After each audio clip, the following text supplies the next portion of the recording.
Our next guest took a very bad situation in her life and turned it around. During the real estate crash in 2008, Tracey Walker lost her home to foreclosure, filed for bankruptcy, and had her cars repossessed. 5 years later, that's all it took, 5 years, she is a self-made millionaire. She's driving a Maserati. That's right. And she did it all through an online home-based business. I love this story. Thank you. Tracey, okay, so first of all, 5 years is not a long time. Right. How did you turn your life around that fast? Well, when you have hardship, sometimes you hit rock bottom super, super hard, and you know that you're not destined to be there.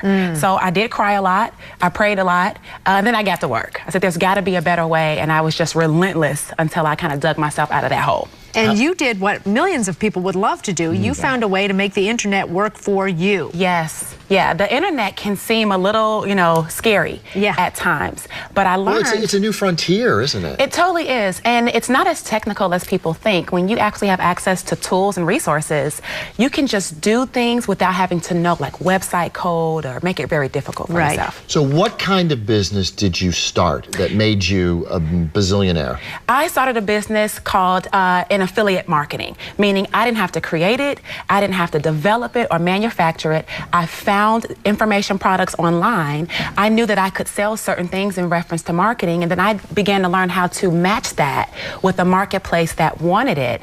And every time I would make a sale, I would make a commission. So you're the middleman now. I'm the middleman. Okay, well, every 12 seconds somebody starts a home-based business, and most don't succeed. So what are some mistakes that people are making, and how can they avoid those? Well, the most important thing, I think, is sometimes people don't really have it in their heart to be an entrepreneur. They want to start a business, but they don't really have the integrity behind it. They don't have the initiative. No one's waking you up in the morning in this world. And no one's telling you what to do. It's either done or it's not. And so I think a lot of the passion has to be there. Well, that's the word. And I think that when you're starting an online business, you must be passionate about what it is you're doing. Yes. Absolutely, because if you're not passionate, then you're just selling.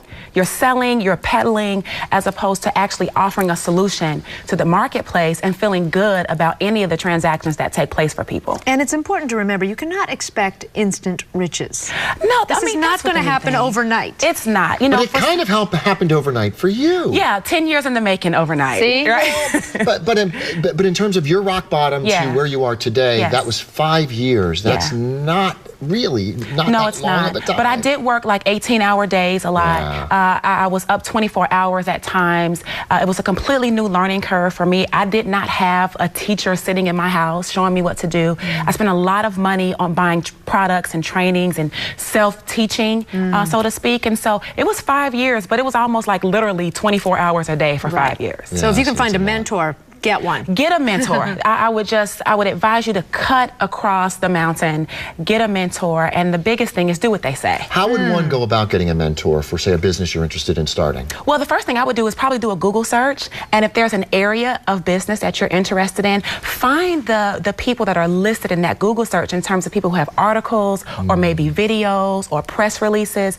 and the consistency of a name, I would probably reach out to that person. You say construct a feasible game plan for your success. Yes. It's important because if you want to make $10,000 in a month, but you don't have the skill, well, it's not really that feasible to put yourself under that pressure to do that. Right. It'd be more reasonable to say, you know what, I'd like to learn the skill, and let's at least get a return on my investment first, and then let's see how I can scale that up. And then finally execute the plan over and over until you see the results. Absolutely. And that's probably the toughest step, isn't it? It is, because people are like gunshot business people, right? They want to do something one time, and if it doesn't work, they give up. But a great example I like to use is when you go to the gym and you're looking to get that six-pack, you can't do crunches 3 times and then walk in the mirror, and if you don't see the six-pack, be done with working out. You kind of have to go back. Right. Yes. Well, Tracey, congratulations. Yeah, way to go. Thank you. Everything.